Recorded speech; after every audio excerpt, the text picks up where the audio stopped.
ये पॉज है, स्टार्ट, ठीक है ना? ओके ओके,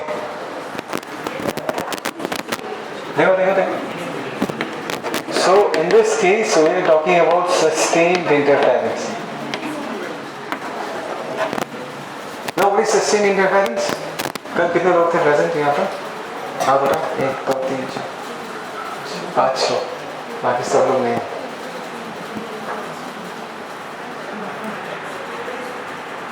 फोन लाए हो लोग? मेरे भी फोन, स्मार्टफोन है सबके पास? हाँ,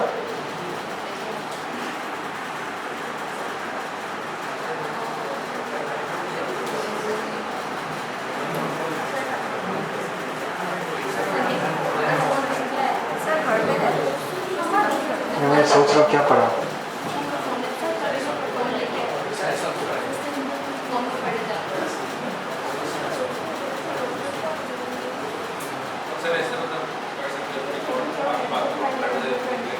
लेकिन समझ नहीं आएगा मुझे। नहीं, अभी के लिए बात नहीं कर रहा, आज अभी जो बोलूँगा सब लोग मुझे ऐसे देखते रहोगे तो आधे लोगों को समझ में नहीं आएगा।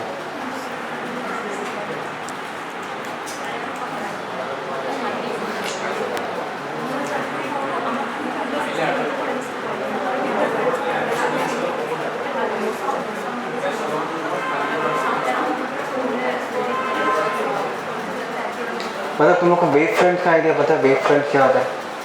जो लोग नए हो? नहीं, wave front is a very basic to understand this. देखो लेट मी सी क्या कर सकते हो। देखो सबका स्कोर है ना, मतलब ऑफिशियली अलाउड है या नहीं है वो भी पूछ रहा। बैठना पड़ता ना, ठीक है ना? जो लोग ऑलरेडी कल हमने जो डिस्कस किया था, we talked about sustained interference. देखो सस्टेन्ड इंटरफेरेंस होने का सबसे पहला रिक्वायरमेंट है कोहेरेंट सोर्सेस। क्या बोला मैंने? We talked about coherent sources, right? याद है तेरे को कोहेरेंट सोर्सेस क्या होता है? ऐसे सोर्सेस जिनका फ्रीक्वेंसी क्या होता है, जिनका फ्रीक्वेंसी सेम होता है। Is that clear? So when we talked about light ना, लाइट के केस में ऐसा दो सोर्सेस अरेंज करना, two independent sources which will behave as coherent sources, ये बहुत ही मुश्किल है। कल बताया था मैंने, राइट? बिकॉज अगर तुम्हारे पास दो सोर्सेस ऑफ लाइट है,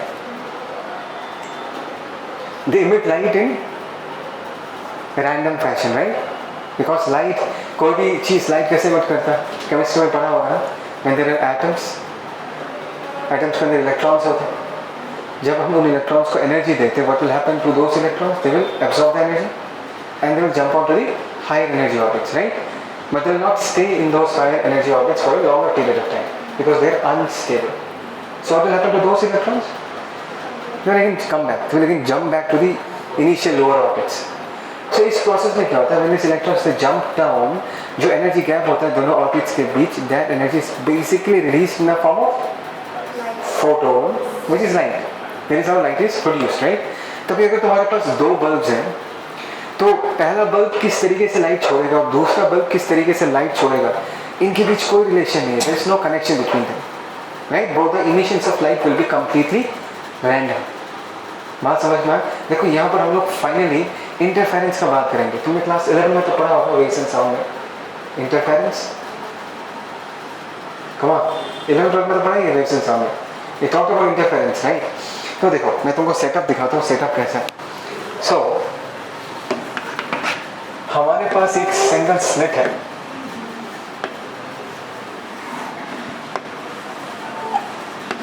जैसे सिंगल स्लिट S।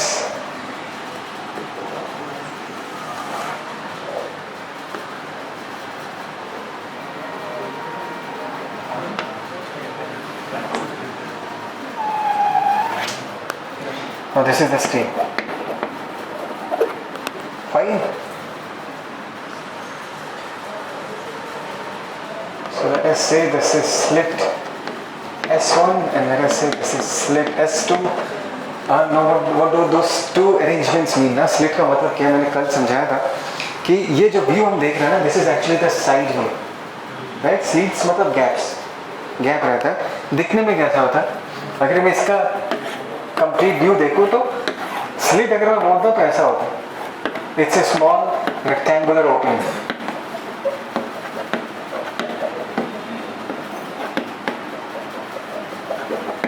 कैसा ओपनिंग है, एक स्मॉल रेक्टेंगुलर ओपनिंग। तो अभी अगर मैं साइड से देखूंगा, if I see from the sides, मुझे एक लाइन दिखेगा, फिर बीच में गैप दिखेगा, फिर एक लाइन दिखेगी। Is that clear? तो ये क्या है, दिस इज साइड व्यू, ये हमारा वो लाइन है, this is the gap and this is the lower portion of the sheet. Is that clear? पक्का समझ में है? So that is a concept called this concept of wave front. ये तुमको वीडियो देख के समझना पड़ेगा, अगर वेव फ्रंट का आइडिया क्लियर नहीं है तो ये समझ नहीं पाओगे, ठीक है। तो यहाँ से हम क्या करते हैं, what we do is that we incident planar wavefronts. These are planar wavefronts. ऐसा planar wavefronts incident करवाते हैं इसमें।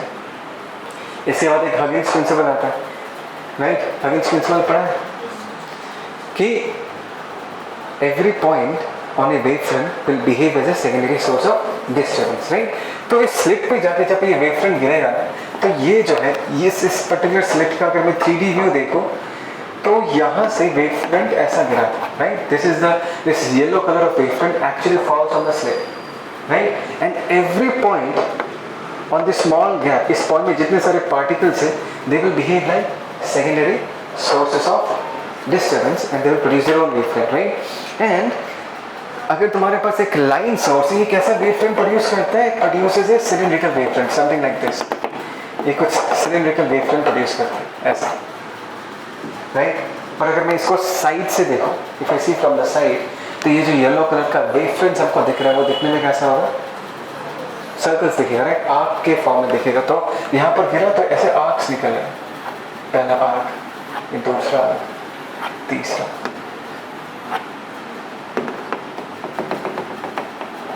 ये सब वेवफ्रंट्स।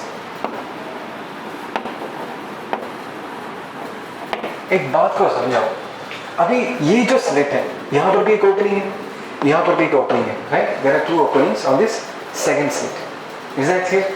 और एज बिकॉज यहाँ पर ये 2 ओपनिंग्स है, ये वाला ओपनिंग है, ये वाला ओपनिंग भी एक सेकेंडरी सोर्स ऑफ डिस्टर्बेंस जैसा बिहेव करेगा। Is that clear? तो ये दोनों जो सोर्सेस हैं, इनको अपना लाइट कहाँ से मिल रहा है, इन दोनों सेकेंडरी सोर्सेस को, S1 और S2 को अपना लाइट कहाँ से मिल रहा है, from the same primary wavefront. ये एक ही वेवफ्रंट है जो S1 और S2 को दोनों को साइमल्टेनियसली हिट कर रहा है, जो दिस दोनों को साइमल्टेनियसली हिट कर रहा है। तो इसको मैं पैरेंट वेवफ्रंट बोलता हूँ,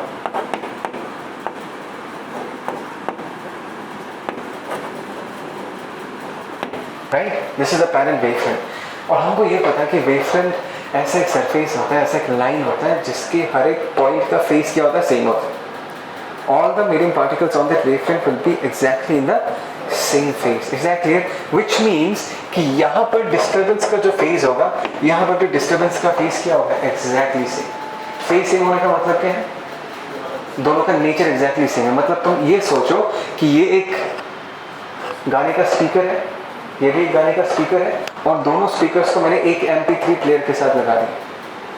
तो उस पर्टिकुलर MP3 प्लेयर में जो गाना बजेगा ना, ये भी वही गाना इमिट कर रहा होगा, ये भी एग्जैक्टली वही गाना इमिट कर रहा होगा, बिकॉज इन दोनों सोर्सेस ने अपना लाइट जो है वो कहाँ से डिराइव किया, एक ही वेवफ्रंट से डिराइव किया। Is that clear? Which means अगर इन दोनों का फेज एग्जैक्टली सेम है, तो दोनों का फ्रीक्वेंसी भी क्या होगा, सेम होगा। बिकॉज अगर तुमको याद है क्लास 11 में we talked about waves and sound, और वहाँ पर हमने ये सीखा था कि किसी भी वेव का जो फ्रीक्वेंसी होता है वो किस पे डिपेंड करता है, वो सिर्फ एंड सिर्फ सोर्स पे डिपेंड करता है। वेव एक मीडियम से दूसरे मीडियम जाता है अगर, तो उसका स्पीड बदल जाता है, वेवलेंथ बदल जाता है, लेकिन फ्रीक्वेंसी हमेशा सेम रहता है, F = v/λ। अगर लाइट एक मीडियम से दूसरे मीडियम में जाएगा तो v बदल जाएगा, अकॉर्डिंगली लैम्डा भी बदल जाएगा, ताकि F का वैल्यू हमेशा क्या रहे, सेम रहे। Is that clear? Okay fine. So this two will behave as secondary sources of disturbance, और ये लोग भी अपना खुद का वेवफ्रंट प्रोड्यूस करेगा, something like this. They will produce their own wavefront, ये भी अपना wavefront प्रोड्यूस करेगा। और अगर तुमको याद है वेव फ्रंट से अगर हमको रे डायग्राम बनाना होता है तो मैंने बहुत अच्छे से बताया था कि हम रे कैसे बनाते हैं, is always perpendicular to the wave front, right. तो हम आगे का डिस्कशन जो है वो वेव फ्रंट के टर्म्स में नहीं करेंगे, रेज बना के ही करेंगे। बट एक बात तो समझो, यहाँ से भी एक वेव ट्रैवल करके स्क्रीन पे गिरेगा, यहाँ से भी वेव्स ट्रैवल करके स्क्रीन पे गिरेगा, and both the waves are going to interfere with each other. और क्या होने वाला है? इंटरफेरेंस होने वाला है। और इंटरफेरेंस को हम स्टडी कैसे करते हैं? By using the principle of superposition. Is that clear? समझ में आया? Okay. So in this case let us take the first ray. Let us say this is the central portion of the screen. ऐसा एक line बनाते हैं. Try to understand. This is the central portion of the screen. Yes.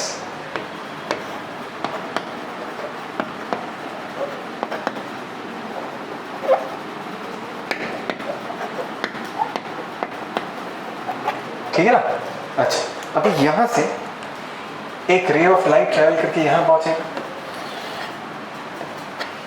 और यहाँ से भी एक ray of light travel करके यहाँ पर पहुँचेगा। Is that clear? Correct? No, it is very obvious कि this is the central portion of the screen. यहाँ से जो रे ट्रैवल करके यहाँ तक पहुँचता है, इसने जितना डिस्टेंस ट्रैवल किया, इसने भी एग्जैक्टली उतना ही डिस्टेंस ट्रैवल किया। Is that clear? तो इस जगह का नाम अगर मैं जीरो, मतलब जीरो नहीं, सॉरी, ओ बताता हूँ, तो इस जगह का पार्ट डिफरेंस क्या होगा? Zero. Is that clear? So there is no path difference. Fine. So there is no path difference. इस तरीके से सोचो कि ये अगर एक स्पीकर होता, ये भी एक स्पीकर है और दोनों में सेम गाना बज रहा है, तो यहाँ से जब सा निकलेगा, यहाँ से भी सा निकलेगा। Is that clear? तो यहाँ से जो सा निकला, वो जब इस पॉइंट पे जाके पहुंचेगा, यहाँ से जो सा निकला था वो भी एग्जैक्टली उसी वक्त उसी जगह पर दोनों सा एक साथ पहुंचेंगे। तुमको समझ में आया मैं क्या था? सारे का मामा, तुम talking about the sound, right? Actually sound नहीं है, लाइट है। मैं बस समझाने के लिए तुमको साउंड का एनालॉजी दे रहा हूँ कि यहाँ से जो गाना, जो साउंड निकला, सा निकला, यहाँ से भी सा निकला, एंड बोथ द सास reach that point on the screen oh exactly at the same time, which means both the disturbances are exactly same. दोनों डिस्टर्बेंस एग्जैक्टली सेम है, मतलब दोनों का फेज क्या होगा? एग्जैक्टली सेम होगा। और बीच में हमको हमेशा क्या मिलने वाला है? हमेशा कंस्ट्रक्टिव इंटरफेरेंस मिलने वाला है। तो साउंड के केस में अगर कंस्ट्रक्टिव इंटरफेरेंस होता है ना, we hear a loud sound. Light के केस में जब कंस्ट्रक्टिव इंटरफेरेंस होता है, we see a bright spot. Is that clear? तो यहाँ पर हमको क्या मिलने वाला है? Direct equal to zero, which means this would be a bright spot, right? Bright spot बोलना गलत है, this is not the correct term. हमको ब्राइट फ्रिंज बोलना चाहिए। और हमको स्पॉट नहीं दिखाई देगा, हमको एक लाइन दिखाई देगा, ब्राइट लाइन दिखाई देगा। उसको लेकर मैं आगे जाके डिस्कस करूँगा। बस अभी सिर्फ कॉम्प्लिकेट नहीं करते, सिंपल रखते कि इस जगह पर तुमको एक ब्राइट लाइन दिखाई दे। चलो मैं स्पॉट नहीं लिखता, गलत है, फ्रिंज लिख देता। ठीक है ना? Is that clear? अच्छा, अभी बात समझो। अभी अगर मैं स्क्रीन में थोड़ा ऊपर जाता हूँ, समझ हियर, तो यहाँ से एक लाइट यहाँ तक पहुँचेगा, करेक्ट? और यहाँ से एक लाइट यहाँ तक पहुँचेगा। सो डेफिनेटली S2 से जो रे निकला, उसने S1 वाले रे से ज़्यादा डिस्टेंस ट्रैवल किया। You understand this? Which means इस जगह पर अगर मैं पार्ट डिफरेंस निकालूंगा, that will not be equal to zero, it will be some finite value, कुछ ना कुछ फाइनाइट होगा। बात समझ में आया? तो बीच में पार्ट डिफरेंस कितना था? जीरो था। And as we move up, the part difference has increased. Zero से कुछ वैल्यू होगा, सोचो 1 होगा। उसके ऊपर जाऊंगा तो और पार्ट डिफरेंस इंक्रीज होगा, और ऊपर जाऊंगा तो और पार्ट डिफरेंस इंक्रीज होगा। Is that clear? समझ में मैंने क्या कहा? सिमिलरली अभी अगर मैं नीचे जाता हूँ, स्क्रीन में नीचे जाता हूँ, तो यहाँ से दो रे आएगा, यहाँ पर मीट करेगा, यहाँ पर भी कुछ ना कुछ पार्ट डिफरेंस होगा। डायरेक्ट का वैल्यू जीरो नहीं होगा, जीरो से ज़्यादा होगा। देखो, मैं तुमको सिर्फ ये समझाना चाहता हूँ कि स्क्रीन के सेंट्रल पोर्शन से अगर हम ऊपर जाते हैं, path difference will keep on increasing, नीचे जाते हैं तो path difference also will keep on increasing. Exactly. तो मैं ये कहना चाहता हूँ, try to understand, before I start talking about this, एक छोटा सा चीज़ याद दिलाना चाहता हूँ कि कब कंस्ट्रक्टिव इंटरफेरेंस होता है और कब डिस्ट्रक्टिव इंटरफेरेंस होता है। याद है? Direct equal to yes, lambda 2, lambda 0, 3, lambda 4, lambda होने से क्या होता है? कंस्ट्रक्टिव। ठीक है? Lambda by 2, 3 lambda by 2, 5 lambda by 2, 7 lambda by 2, if it is odd multiples of lambda by 2, it will result in destructive interference. Exactly. तो खुद समझ के देखो, ये अगर 0 है पाथ डिफरेंस अगर 0 है, ऊपर अगर मैं जाऊँगा तो एक जगह आएगा जहाँ पर पाथ डिफरेंस λ/2 होगा, और ऊपर जाऊँगा पाथ डिफरेंस और इंक्रीज होगा, λ/2 से फिर से पाथ डिफरेंस क्या होगा लैम्डा, और ऊपर जाऊँगा तो कितना होगा, और λ/2 बढ़ने के बाद कितना होगा 3λ/2, 3λ/2 के बाद नेक्स्ट पाथ डिफरेंस क्या होगा फिर से लैम्डा। तो मैं ये कहना चाहता हूँ कि अगर यहाँ पर पाथ डिफरेंस 0 है तो ऐसा एक जगह मिलेगा जहाँ पर हमको पाथ डिफरेंस क्या मिलने वाला है λ/2। एग्जैक्टली, कहाँ इस तरफ, और ऊपर जाऊँगा फिर मूव अप, यहाँ का पाथ डिफरेंस कितना होगा लैम्डा, और ऊपर जाऊँगा तो यहाँ का पाथ डिफरेंस कितना होगा 3λ/2, और ऊपर जाऊँगा तो यहाँ पर पाथ डिफरेंस कितना होगा lambda. Just try to understand, ऊपर जो कहानी हुआ है, सॉरी ठीक है ना, ऊपर जैसा कहानी नीचे भी एग्जैक्टली वैसा कहानी होगा। मतलब यहाँ पर कहीं ना कहीं तुमको डेल एक्स का वैल्यू कितना मिलेगा λ/2। तुम समझ रहे हो ना मैं क्या कह रहा हूँ, यहाँ पर कहीं ना कहीं तुमको डेल एक्स का वैल्यू कितना मिलेगा लैम्डा, कहीं ना कहीं यहाँ पर पाथ डिफरेंस क्या मिलेगा 3λ/2, यहाँ पर डेल एक्स का वैल्यू क्या मिलेगा 2λ। बात को समझो कि यहाँ पर जैसे से यहाँ पर जो लाइट आ रहा हो, ठीक है, मैं तुम्हें यहाँ पर बनाता हूँ, ये तो क्लमजी हो जाएगा, जस्ट ड्रॉ इट हियर। यहाँ से एक रे ऑफ लाइट इस तरफ आया, यहाँ से एक रे ऑफ लाइट इस तरफ आया, एग्जैक्टली बातें नहीं, यहाँ से एक रे ऑफ लाइट यहाँ तक पहुँच, एग्जैक्टली। इसका मतलब ये है, ध्यान से देखो, ये जो रे है, दिस वाला ray has covered more distance as compare to this ray. कितना ज़्यादा ट्रैवल किया 3λ/2 ज़्यादा ट्रैवल किया। And we know the condition कि अगर पाथ डिफरेंस 3λ/2 होता तो हमको यहाँ पर क्या मिलने वाला है destructive interference which is represented by dark fringe, because वहाँ पर लाइट एक दूसरे को क्या कर देगा कैंसिल आउट कर देगा, इंटेंसिटी क्या हो जाएगा 0। तो खुद समझ के देखो, यहाँ पर ब्राइट, यहाँ पर डार्क, फिर यहाँ पर ब्राइट, फिर यहाँ पर डार्क, फिर यहाँ पर ब्राइट, नीचे भी ऐसा ही होगा कि यहाँ पर डार्क, यहाँ पर ब्राइट, यहाँ पर डार्क, यहाँ पर ब्राइट। तो क्या कंक्लूड करो, अगर तुम स्क्रीन को एक बार इमेजिन करो, जिस स्क्रीन पे लाइट गिर रहा है, समझ में आ रहा है मैं क्या कर रहा हूँ, जिस स्क्रीन पे लाइट गिर रहा है, अगर उस स्क्रीन के पिक्चर को इमेजिन करोगे तुमको क्या दिखाई देगा, central portion of the screen में एक ब्राइट लाइन दिखाई देगा, उसके ऊपर एक डार्क लाइन, उसके ऊपर फिर से ब्राइट, फिर ऊपर डार्क। समझ में आ रहा है, मतलब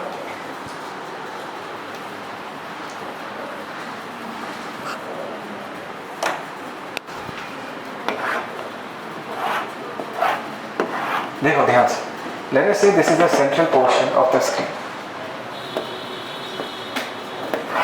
ठीक है ना। तो यहाँ पर हमको क्या मिल रहा है, we are getting a white bright spot, right? This is the bright line.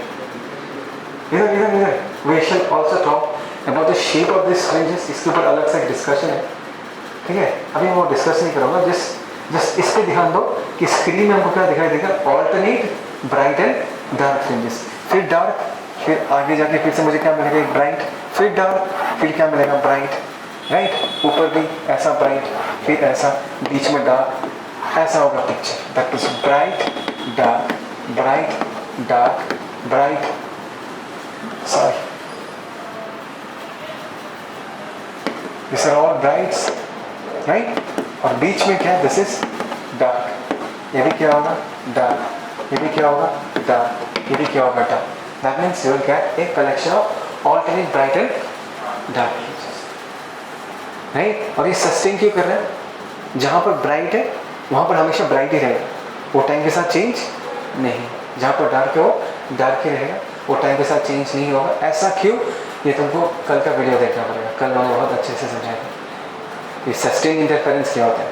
देखो इस क्लासरूम में इंटरफेरेंस हो रहा ही नहीं हो रहा है, there are 2 sources of light, हाँ दोनों जगह थे 2 sources of light, right, is that clear. But इस रूम में तुमको कहीं पर ब्राइट कहीं पर डार्क दिख रहा है, नहीं दिख रहा, बिकॉज यहाँ पर सस्टेन इंटरफेरेंस नहीं हो रहा। But what do you mean by sustain interference, वो एक क्लास का डिस्कशन है पूरा, वो तुमको वो वीडियो देखना चाहिए, ठीक है ना। अच्छा, तो ये तो हमको समझ में आ गया। ओवरऑल हमने एक क्वालिटेटिव एनालिसिस कर लिया कि अगर ये इंटरफेरेंस होता है, इसको हम बोलते हैं YDSE, यंग वाला साइंटिस्ट का कल बताया था मैंने, right, because he was the first guy जिसने ऐसा एक अरेंजमेंट क्रिएट किया through which we could achieve 2 coherent sources of light, exactly. तो ये जो एक्सपेरिमेंट है इसको बोलते हैं YDSE, YDSE, Young's double slit experiment. Double slit मतलब दो स्लिट्स है। Are getting the point? YDSE Young's double slit experiment. Okay, अभी हम नेक्स्ट क्या पढ़ने वाले ये बताते हैं। तो हमने एक ओवरऑल क्वालिटेटिव एनालिसिस कर लिया। अभी हम ये निकालेंगे, हम ये निकालेंगे कि अगर तुमने मुझे ये पूछा कि सर स्क्रीन में कितने हाइट पे मेरे को दूसरा ब्राइट लाइन दिखाई देगा, या कितने हाइट पे थर्ड वाला डार्क लाइन दिखाई देगा, राइट? सो अभी का जो नेक्स्ट डिस्कशन होगा that will be to find out the location of the fringes. हर एक फ्रिंज का नाम होता है। जैसे ये बीच वाला जो है ना, इसको हम सेंट्रल मैक्सिमा बुलाते हैं। क्या बुलाते हैं? Central maxima. मैक्सिमा वर्ड सुनने से समझ में आता है कि that is the result of constructive interference. फिर नेक्स्ट डार्क स्पॉट का हम फर्स्ट मिनिमा बोला। क्या बोला था? First minima. इसको लैम्डा कौन क्या बोलेंगे? First maxim. समझ में आया? बीच वाले को हम फर्स्ट नहीं बोला, सेंट्रल मैक्सिम, राइट? तो नेक्स्ट ब्राइट स्पॉट को हम क्या बोलेंगे? First maxim. तो लैम्डा पे फर्स्ट मैक्सिमा, 2 लैम्डा पे सेकंड मैक्सिम। लेकिन मिनिमा कहाँ से चालू होता है? मिनिमा लैम्डा बाई 2 से चालू होता है। लैम्डा बाई 2 पे इस पर्टिकुलर जगह पर, इस पर्टिकुलर हाइट पे, this is first minima, this is second minima. Minima मतलब डार्क स्पॉट। एक तो हम ये डिस्कस करेंगे लोकेशन ऑफ फ्रिंजेस। उसके बाद हम ये निकालेंगे कि दो फ्रिंजेस, दो ब्राइट लाइंस या दो डार्क लाइंस के बीच गैप कितना होता है। बात समझ में? फिर हम ये देखेंगे कि अगर इस पूरे YDSE सेटअप को मैं पानी में या किसी दूसरे मीडियम में डुबा दूँ, if this experiment is performed not in air but in a different medium, what changes will it bring, वो डिस्कस करेंगे। उसके बाद शेप ऑफ फ्रिंजेस को लेकर डिस्कस करेंगे। मतलब इसके आगे का जो डिस्कशन है वो थोड़ा क्वांटिटेटिव डिस्कशन है, कुछ कैलकुलेशंस करेंगे। ठीक है? ओके, 2 मिनट का ब्रेक। सो ये सेटअप ऑलरेडी समझ में आ गया, राइट? अभी हम इसको इससे अलग अलग सबसे पहले हम ये निकालेंगे कि फ्रिंजेस का लोकेशन कैसे निकालते हैं। ठीक है? So before we start discussing about that, कुछ अप्रॉक्सीमेशंस के बारे में हमको अच्छे से समझना होगा। ये क्या है? दिस इज वेव फ्रंट, आके इस स्लिट पर गिरता है, S1 S2, is that clear? तो यहाँ से एक रे निकल के यहाँ पहुँचता है, यहाँ से दूसरा रे पहुँच के इस जगह पर पहुँचे पर इस जगह पर क्या होगा? There will be interference, right? और हम क्या निकालना चाहते हैं? We are going to find out कि ये दोनों रेस अगर यहाँ पर जाके पहुँचता है, इज दैट क्लियर? तो इन दोनों वेव्स के बीच या दोनों रेस के बीच कितना पाथ डिफरेंस है, डेल एक्स का एक्सप्रेशन क्या होगा वो हम निकालेंगे। Is that clear? पक्का? ओके। तो देखो कैच क्या है, हमने यहाँ पर ये कंडीशन लेकर हमने ये माना कि ये स्क्रीन और ये जो स्लिट का प्लेन है, इनके बीच का जो डी डिस्टेंस है, ये छोटा डी से बहुत बहुत बड़ा है। व्हाट इज छोटा D? It is the distance between the two slits. What is बड़ा D? It is the distance between the slit वाला plane and the slit, right?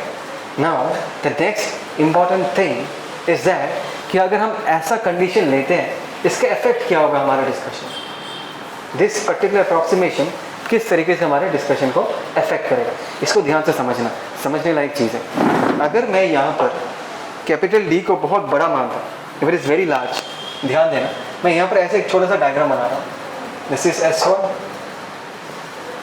ठीक है? थोड़ा रियलिस्टिक पिक्चर बना रहा हूँ, ध्यान से देखना। ये दो स्लिट्स के बीच का गैप जो है दैट इज छोटा D is very very small, and let us से स्क्रीन बहुत दूर है, वेरी वेरी फार है। मतलब ये जो कैपिटल डी का वैल्यू है ये बहुत ही ज़्यादा है। Is that clear? Come on, इस तरह। तो यहाँ से रे निकल के जो यहाँ पर पहुँचेगा और यहाँ से रे निकल के जो यहाँ पर पहुँचेगा, ये तो मैंने बोर्ड में बनाया, बट तुम थोड़ा आइडियली सोचो कि ये अगर बहुत छोटा हुआ और ये डिस्टेंस अगर बहुत ज़्यादा है, I can consider both the rays to be parallel to each other. The two rays are nearly parallel to each other. Now if I take this approximation, और अगर मैं थोड़ा आइडियल कंडीशन मान लूँ तो मैं मान सकता हूँ, चलेगा उतना अप्रॉक्सीमेशन, उतना एरर कैलकुलेशन में चलेगा कि मैं दोनों रेस को क्या मान सकता हूँ? I can consider them to be parallel to each other. Is that clear? पक्का? राइट? सो अपने दिमाग में ऐसे सोचना, थिंक दिस वे, कि इस केस में यहाँ पर ये पहला रे है, ये दूसरा रे है, और यहाँ पर हमने एक सेंट्रल लाइन ड्रॉ करके रखी, बीच एक लाइन पास करवाया है, ये भी जाके यहाँ पर मीट करता है। So this 3 lines in our mathematical calculation we shall consider them to be parallel to each other. Why? Because of this particular approximation. ठीक है, तो मैं इस पिक्चर को फिर से और एक बार बनाऊँ, इसको मिटा दे रहा हूँ, तो ध्यान से देख. So in this case,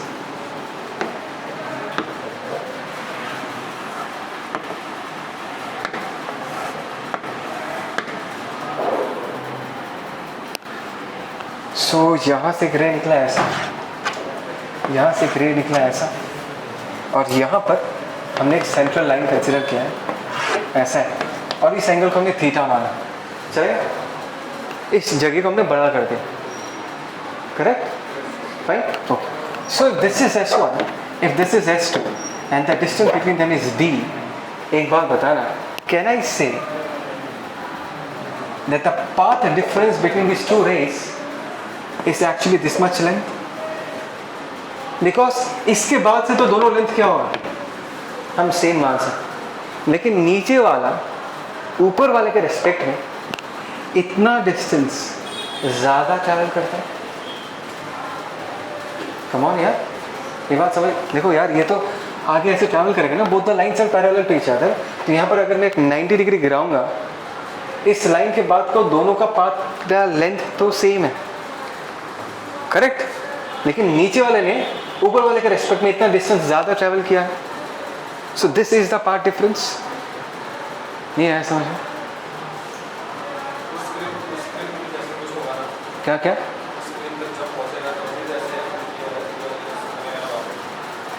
नहीं आया समझ में?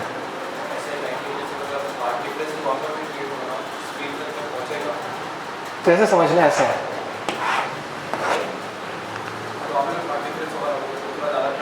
देख फाइनली क्या है, ये screen, if you see this way ना, अगर ये स्क्रीन जो है, एक काम करना, इसको पॉज करना, लंबा हो जाएगा. एग्जैक्टली समझ में आया? सो इन दिस केस, अभी अगर मैं पाथ डिफरेंस निकालना चाहूँ, try to understand in this case. Did you understand this कि this is the extra path length covered by the second ray, right? So अभी अगर थोड़ा सा ज्योमेट्री यूज करें, if I use geometry, if this is theta, come on, ये भी क्या है, this is theta. So what about this angle, 90 minus theta. So what about this angle? This is theta. Is that it? So can you tell me कि ये length कितना होगा? What will be the length, this particular length equal to? This is d sin. Is that clear? इसका मतलब ये हुआ कि इन ये दो रेस अगर फाइनली ट्रैवल करके इस जगह जाके पहुंचता है, इन दोनों के बीच का जो ये डिफरेंस है, ये जो पाथ लेंथ का डिफरेंस है d sin थीटा, यहाँ पर पाथ डिफरेंस हम क्या लिख सकते हैं, d sin थीटा लिख सकते हैं. The path difference between the two rays when they reach that particular location is equal to what? Is equal to d sin. Is that clear? Okay. अगर हमारे पास path difference है, if we have path difference, can we convert that path difference into phase difference by using a formula which we have already learned in class 11? Del phi equal to 2 pi by lambda into del x. Right? Is that clear? तो यहाँ पर हम phase difference भी निकाल पाएंगे. Del phi that is 2 pi by lambda into del x. ये तो ठीक है, ये हम बाद में कैलकुलेट करेंगे. बट डिड यू अंडरस्टैंड कि हमने इसको कैसे डिराइव किया है? इस अप्रॉक्सीमेशन का इफेक्ट क्या है? इस अप्रॉक्सीमेशन का सिर्फ एक सीधा सा सिंपल सा इफेक्ट है कि हम दोनों रेस को क्या मान रहे हैं, पैरेलल मान रहे हैं. This is made our life easier, और कैलकुलेशन इजियर. भाई पीछे प्लीज, ओए कुछ अगर बात करना है तो बाहर जाकर आराम से बात कर लें. समझ में आया? I get disturb. ठीक है, मुझे पता है तुम लोग को कुछ समझ में नहीं आ रहा, पर प्लीज़ शांति से थोड़ा टाइम, ताकि मैं पढ़ा लूँ अपना, बिकॉज आजकल तो ज़्यादा टाइम भी नहीं मिल रहा, 1 घंटे में ज़्यादा कुछ होता नहीं है. ठीक है ना? क्लियर है? फाइन, पक्का? अच्छा, अभी अगर तुमने मुझे पूछा कि सर फर्स्ट मैक्सिमा कहाँ है वो बताओ, तो अगर मैं तुमको थीटा का वैल्यू बता दूँ कि देखो इस थीटा पे जाओगे तुमको पहला मैक्सिमा मिल जाएगा, तो that is location. Is that clear? और अगर फर्स्ट मैक्सिमा है, फर्स्ट मैक्सिमा का पहचान क्या है? Del x equal to 0 is central maxima, del x equal to lambda by 2 is what? First minimum, del x equal to lambda is equal to what? First maxima. That means del x का जो value है, जहाँ पर first maxima होगा, screen के जिस location पे first maxima होगा, उस जगह पर डेल एक्स का वैल्यू क्या होना चाहिए? लैम्डा होना चाहिए. सो से से for first maxima, right understand, for first maxima मुझे पता है कि डेल एक्स का वैल्यू क्या होना पड़ेगा, डेल एक्स का value should be equal to what, lambda, और डेल एक्स का थीटा के फॉर्म में एक्सप्रेशन क्या है, equal to what, D sine theta. Come on सुनो, del X in this case can also be written as what, D sine theta that is equal to lambda, और यहाँ से हम थीटा का वैल्यू आराम से लिख सकते हैं, that is sine inverse of lambda by D. ध्यान से देखो इस एक्सप्रेशन को, this is very very important. यहाँ पर लैम्डा का वैल्यू हमको ऑलरेडी पता है, wave of wavelength of the light हमको पहले से पता होगा, छोटा डी तो एक्सपेरिमेंटल सेटअप से पता होगा, करेक्ट. तो इस एक्सप्रेशन से हम थीटा निकाल सकते हैं. थीटा मतलब तुम्हारा एंगुलर पोजीशन बता देगा कहाँ पर तुम्हारा पहला मैक्सिमा. तुमको थर्ड मैक्सिमा चाहिए तो यहाँ पर 1 लैम्डा नहीं लिख के तुम क्या लिखोगे, बोलो 3 लैम्डा लिख दो. बात समझ में आया. सो फॉर mth मैक्सिमा, क्या बोला मैंने, फॉर mth मैक्सिमा थीटा का वैल्यू क्या होगा, साइन इनवर्स ऑफ लैम्डा का जगह हम लोग क्या लिख देंगे, m lambda divided by 2, where m का वैल्यू क्या हो सकता है, 0 हो सकता है, 1 हो सकता है, 2 हो सकता है, राइट. 0 1 2 का मतलब क्या है, 1 lambda, 2 lambda, 3 lambda, 4 lambda, right. Integer number of lambdas है, and integer number of lambdas will always imply a location जहाँ पर क्या हो रहा है, कंस्ट्रक्टिव इंटरफेरेंस हो रहा है, एंड वी शिल गेट ए ब्राइट स्पॉट. तो इस तरीके से हम थीटा निकाल सकते हैं. कोई डाउट इसमें, पक्का क्लियर, ओके ओके फाइन. और एक इंपॉर्टेंट चीज़ दिखाऊंगा, ठीक है, यहाँ तक क्लियर है. अभी इस पर्टिकुलर कैलकुलेशन में भी ना हम थोड़ा सा अप्रॉक्सीमेशन, और एक अप्रॉक्सीमेशन लगाएंगे. देखो इसमें तो कोई एरर नहीं है थीटा के कैलकुलेशन, राइट. अभी देखना,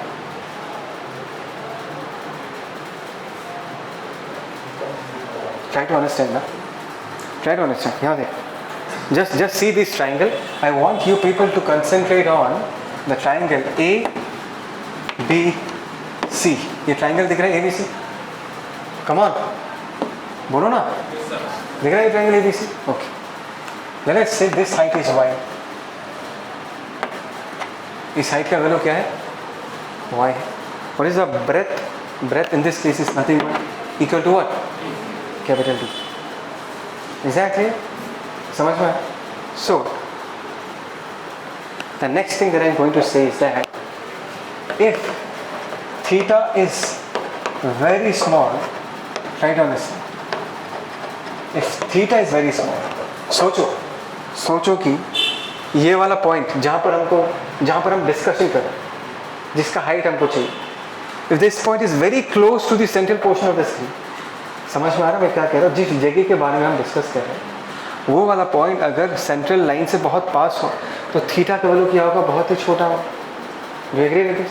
So in that case, can I write del x जिसका actual value d sin theta था, can I write this as d tan theta, ऐसे लिख सकते हैं if theta is very small, correct. अच्छा, can I write d tan theta as from the triangle, from triangle नाम क्या था, A B C, from A B C क्या मैं लिख सकता हूँ कि tan थीटा का वैल्यू जो है that is nothing but perpendicular by base, that is y by capital D, okay. So that is y by capital D, ऐसा लिख सकते हैं. अभी अगर हमारे सामने ऐसा सिचुएशन है जहाँ पर थीटा बहुत छोटा है, theta is very small, let us से कि जो पहला मैक्सिमा, हमने पहले मैक्सिमा के बारे में डिस्कस किया, let us say the first maxima is very close to the central portion of the screen. पहला जो मैक्सिमा है, पहला जो ब्राइट लाइन है वो सेंटर से बहुत पास है, बहुत पास है. सोचो पहला इतना पास है, सो इसके कोरस्पॉन्डिंग जो थीटा का वैल्यू होगा वो भी बहुत छोटा होगा, right. So in this case से for first maxima, just try to understand, मैं एग्जांपल लेके समझा रहा हूँ. लेट अस से फॉर फर्स्ट मैक्सिमा मुझे पता है कि डेल एक्स का वैल्यू क्या होगा, लैम्डा होगा, और डेल एक्स के वैल्यू को हम क्या लिख सकते हैं, यहाँ हमने जस्ट नाउ इसको सिंप्लीफाई किया है.